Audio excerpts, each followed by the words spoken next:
ramai sekali tentang Fufu Fafa. Bapak mendengar nggak Bapak? Atau Bapak mau komentar nggak dikit? Nggak? Fufu Fafa, apa komentar Bapak? Nah, saya nggak akan berkomentar itu. Pak Prabowo sudah tahu, masyarakat sudah tahu, simpulkan sendiri aja. Itu terlalu kecil untuk saya bahas. Bapak komentarin. Saya tantang kamu dan Roy Suryo ketemu saya. Kita adu bukti. Saya pikir ya orang yang mengglorify persoalan Fufu Fafa ya apa dicari-cari segala macam ya orang yang ahistoris.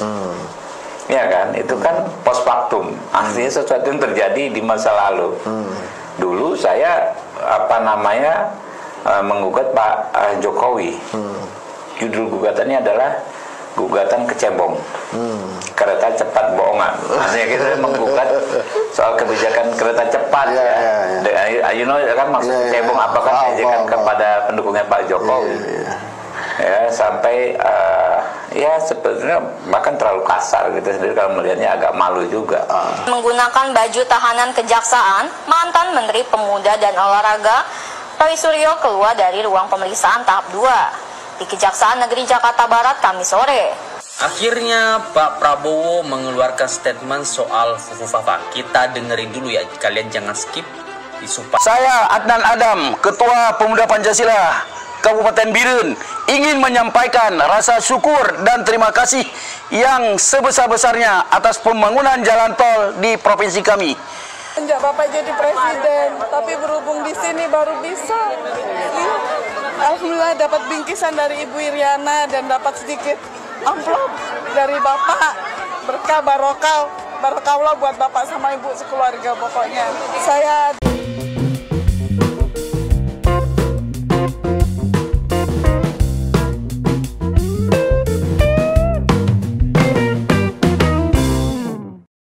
Assalamualaikum warahmatullahi wabarakatuh. Shalom, Om Swastiastu, Namo Buddhaya, salam kebajikan.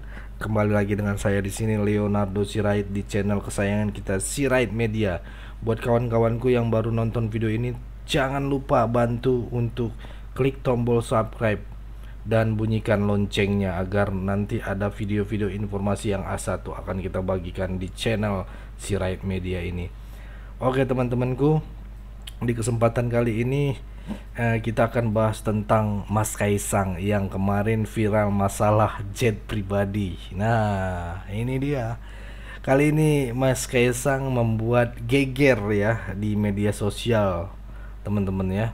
Bagaimana tanggapan para pembenci Pak Jokowi dan juga para sakit hati kaum anak abah, kaum 16% ya. Kayaknya di balik Mas Kaisang naik jet pribadi itu ada maksud tertentu Mas Kaisang kali ya. Mungkin ada yang mau dikasih stretching gitu kali ya teman-teman. Buat para mantan sakit hati nih ya. Buat jajaran sakit hati gitu ya. Apa sengaja ingin mengumpan ataupun ingin KPK mungkin melihat pejabat-pejabat yang sering naik jet pribadi? Ya bisa jadi teman-teman, bisa jadi. Nah jadi itulah alasan Mas Kaisang naik jet pribadi ya, dan akhirnya dilihat oleh kaum ini bisa menjadi bahan, bisa menjadi materi, bisa menjadi untuk menjatuhkan nama baik Pak Jokowi gitu ya. Apalagi ditambah lagi media-media yang begitu membombastis gitu ya, membuat judul clickbaitnya gitu ya, biar agak gimana gitu ya, dan ada akhirnya kontroversi gitu ya, dan menjadikan cuan gitu ya. Itu ya teman-teman. Tapi dari semuanya itu teman-teman, akan tetapi ada yang menarik lagi nih teman-teman ya. Sekarang ini Mas Kaisang lagi bawa ayam. bawa ayam nih teman-teman ya. Ini sangat-sangat punya ciri khas apa gitu, kayak yang dilakukan Pak Jokowi kan ada tanda-tanda rambut putih dan sebagainya. Dia sepertinya juga mengikuti sosok Pak Jokowi, orang tuanya, bapaknya gitu ya, membawa sesuatu gitu ya. ini membawa ayam. Nah, ini dia teman-teman. Ada apa dengan Mas Kaisang gitu ya? Ya teman-teman, dan netizen yang mengatakan ini adalah umpan baru dibilang ya.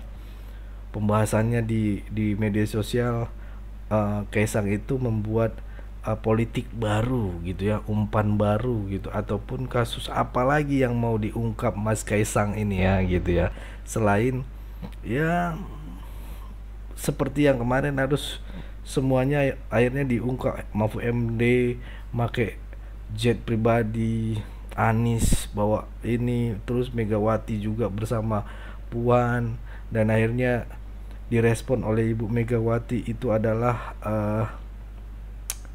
bagian dari kebangsaan untuk memakai jet itu gitu, pelayanan untuk segera cepat dan sebagainya yang dijawab oleh Megawati teman-teman ya. Tetapi saya melihat di detik.com teman-teman, ada berita Kejati bidik dugaan korupsi pengadaan ternak ayam sebesar 9,18 miliar di Dinaskes 1 NTB. Nah, ini dia teman-teman, ini harus teman-teman tahu ini teman-teman ya. Dia ini kayak Pak Jokowi nih, ada yang mau dibidik lagi ya. Itu beritanya teman-teman. Teman-teman bisa cek nanti ya. Nah, untuk memverifikasinya tanpa berlama-lama, kita langsung lihat videonya aja teman-teman. Mari kita saksikan video berikut ini.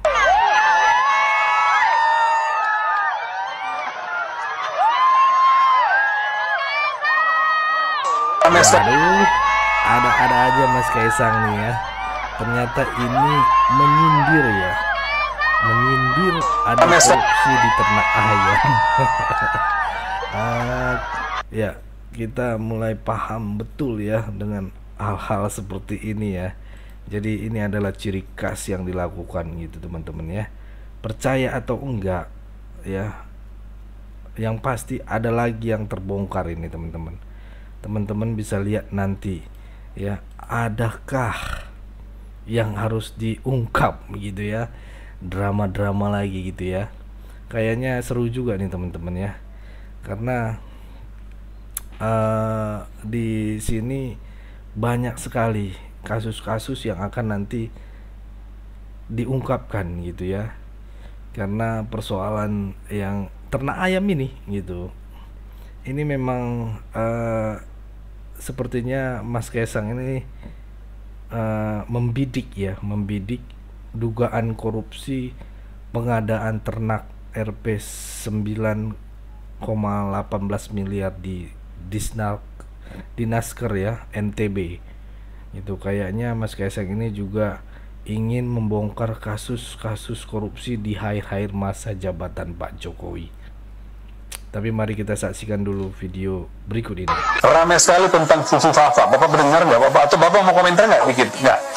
Fufu Fafa, apa komentar Bapak? Enggak, saya nggak akan berkomentar. Itu Pak Prabowo sudah tahu, masyarakat sudah tahu, simpulkan sendiri-sendiri aja. Itu terlalu kecil untuk saya bahas. Bapak komentarin. Nah itu tadi videonya ya teman-teman.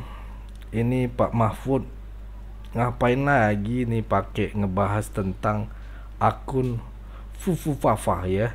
Padahal Pak Prabowo sudah tahu masalah akun Fufu Fafa ini bukan punya Mas Gibran. Kacau ya, gila, jabatan emang begitu ya. Apalagi kaum sakit hati pasti terus gitu ya. Tapi saya tahu pasti ini Pak Mahfud MD ditagih oleh pimpinan yang mengajukan dia dulu, sepertinya gitu pandangan saya teman-teman. Boleh dong saya rakyat jelata mengobservasi kenapa dia bisa seperti ini gitu ya. Mungkin ditagih kali ya. Kalau menurut saya ditagih, karena kan dia bilang kalau dia mencalonkan ini tanpa apa-apa, tanpa mahar apa-apa oleh yang mengajukan, partai yang mengajukan ya kan. Tapi mungkin saat ini disuruh gitu, ayo Bapak jangan diem aja dong, kita udah fight ini dulu pas pilpres, tapi Bapak akhirnya sekarang diam gitu kan, nggak mau bersuara, ayo dong buktikan. Mungkin kayak gitu, itu kan persepsi saya teman-teman. Dari persepsi teman-teman mungkin bagaimana, silahkan tuangkan di kolom komentar, karena kita lihat 180 derajat ini tindakan Pak Mahfud ini sudah berbeda sekali teman-teman. Yang tadinya salut kita ini jadi sulut gitu ya teman-teman. Ya teman-teman, Saya tantang kamu dan Roy Suryo ketemu saya. Kita adu bukti. Berani nggak? Masing-masing bawa laptop. Ya, boleh bawa saksi. Bawa saksi. Berhadapan sama saya. Nggak usah ahli IT, sama saya aja. Saya pikir ya orang yang mengglorify persoalan fufu-fafa ya apa dicari-cari segala macam ya orang yang ahistoris. Ya kan, itu kan post factum, artinya sesuatu yang terjadi di masa lalu. Dulu saya menggugat Pak Jokowi. Judul gugatannya adalah gugatan kecebong, kereta cepat bohongan. Artinya kita menggugat soal kebijakan kereta cepat. You know kan maksud kecebong apakah ajakan kepada pendukungnya Pak Jokowi. Ya sampai ya sebenarnya bahkan terlalu kasar gitu sendiri kalau melihatnya agak malu juga. Tapi itulah memang dinamika kita ya kita berproses semua kok. Mantan Menteri Pemuda dan Olahraga Roy Suryo keluar dari ruang pemeriksaan tahap 2 di Kejaksaan Negeri Jakarta Barat Kamis sore. Usai diperiksa selama 1 jam, Roy Suryo langsung dibawa untuk ditahan di rumah tahanan Salemba, Jakarta selama 20 hari ke depan. Dari hasil pemeriksaan tim jaksa peneliti, 2 pasal yang disangkakan dalam kasus memes stupa Candi Borobudur mirip dengan wajah Presiden Jokowi ini dinyatakan memenuhi unsur. 2 pasal yang disangkakan ialah pasal 28 Undang-Undang Informasi dan Transaksi Elektronik dan pasal 156 KUHP tentang ujaran kebencian. Untuk informasi ya, tadi telah selesai dilakukan tahap 2 oleh jaksa peneliti baik dari Kejaksaan Tinggi DKI Jakarta maupun di Jakarta Barat. Sudah dinyatakan bisa diterima tahap 2-nya, kemudian sekarang sudah bisa terimakan. RS dilakukan penahanan selama 20 hari ke depan di Rutan Salemba. Pasal sendiri itu pasal 28 Undang-Undang ITE dan pasal 156 KUHP. Dengan penahanan ini, selama 20 hari ke depan, tim jaksa penuntut umum akan melakukan penyusunan berkas perkara dalam kasus ini untuk nantinya disidangkan di Pengadilan Negeri Jakarta Barat. Sebelumnya, mantan Menteri Pemuda dan Olahraga Roy Suryo ditetapkan sebagai tersangka pada 22 Juli lalu dalam kasus memes stupa yang diedit mirip Jokowi oleh penyidik Direktorat Kriminal Khusus Polda Metro Jaya. Dalam kasus ini, polisi memeriksa sebanyak 13 saksi ahli dan 8 saksi dari pelapor dan saksi yang terkait dalam kasus ini. Polisi pun menyangkakan pasal 28 ayat 2 Junto, pasal 45 ayat 2 Undang-Undang Nomor 19 Tahun 2016 tentang IT dengan ancaman pasal 6 tahun penjara dan denda sebesar 1 miliar rupiah. Selain itu, polisi juga menjerat Roy Suryo dengan pasal 156 KUHP dengan ancaman maksimal 5 tahun penjara. Berkas penjara kasus ini akhirnya dinyatakan P21 pada 28 September oleh Kejaksaan. Dan kini babak baru, kasus yang menjerat Roy Suryo memasuki babak baru, yaitu tahap persidangan. Dari Jakarta, tim liputan melaporkan untuk Simpo TV. Intinya gini teman-teman ya, kalau itu belum tahu kebenarannya ya teman-teman, maka kalian nggak usah lah ya kan bikin onar-onar gitu ya kan. Kasihan bangsa ini sedang menuju bangsa yang maju. Yuk kita sama-sama yuk kita bangun bangsa ini. Assalamualaikum warahmatullahi wabarakatuh. Saya Adnan Adam, Ketua Pemuda Pancasila Kabupaten Biren, ingin menyampaikan rasa syukur dan terima kasih yang sebesar-besarnya atas pembangunan jalan tol di provinsi kami. Pembangunan ini adalah sebuah langkah besar yang telah lama kami nantikan, dan kami yakin bahwa proyek ini akan membawa dampak positif yang sangat signifikan bagi Aceh. Kepada Presiden terpilih Bapak Prabowo Subianto, semoga dapat melanjutkan pemerintahan pembangunan di Aceh Assalamualaikum warahmatullahi wabarakatuh. Assalamualaikum warahmatullahi wabarakatuh. Saya Surya Fadli dari Arah Pemuda Aceh atau Arpa Aceh Singkil. Muda Aceh sudah sadar sebagai ya, masyarakat Aceh mengucapkan rasa syukur dan terima kasih sebesar-besarnya terhadap pembangunan jalan tol di provinsi kami. Pembangunan ini adalah langkah besar yang kami nantikan selama ini, dan kami meyakini bahwa proyek ini akan membawa dampak positif yang signifikan terhadap pemerintahan Aceh, serta kami minta kepada Presiden terpilih Bapak Prabowo Subianto agar melanjutkan pemerataan pembangunan di Aceh. Bahagianya Kak, pengen ketemu dari dulu semenjak Bapak jadi presiden, tapi berhubung di sini baru bisa. Alhamdulillah dapat bingkisan dari Ibu Iriana dan dapat sedikit amplop dari Bapak, berkah barokah buat Bapak sama Ibu sekeluarga pokoknya.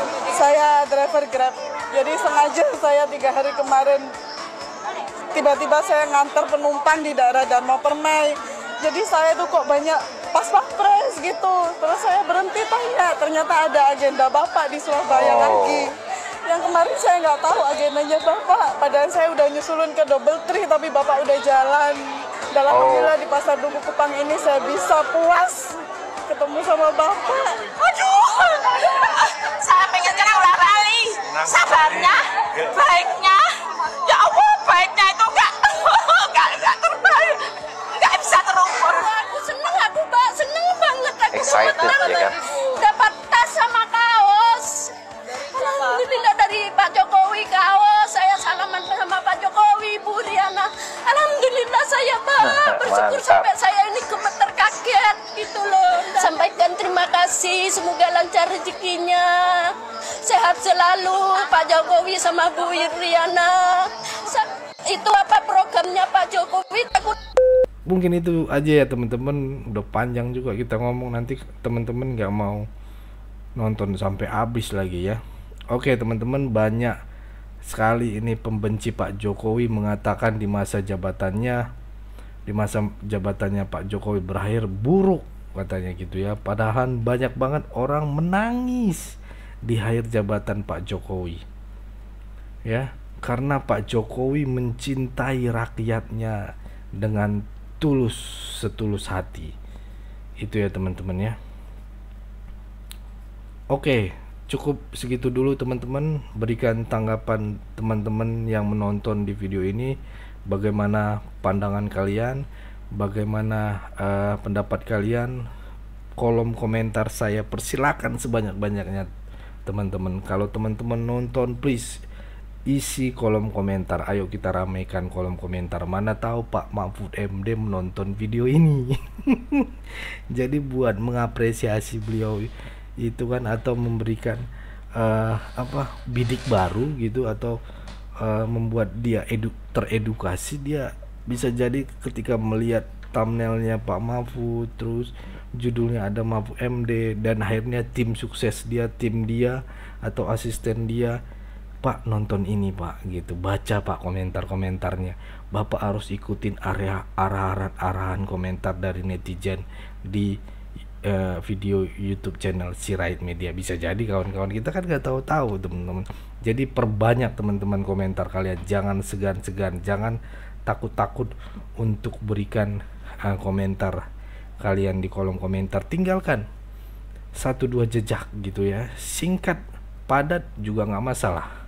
Itu aja teman-teman pesan saya. Pokoknya tetap jaga persatuan Indonesia, jangan mau dipecah belah, jangan mau diadu domba, karena NKRI harga mati. Bye bye.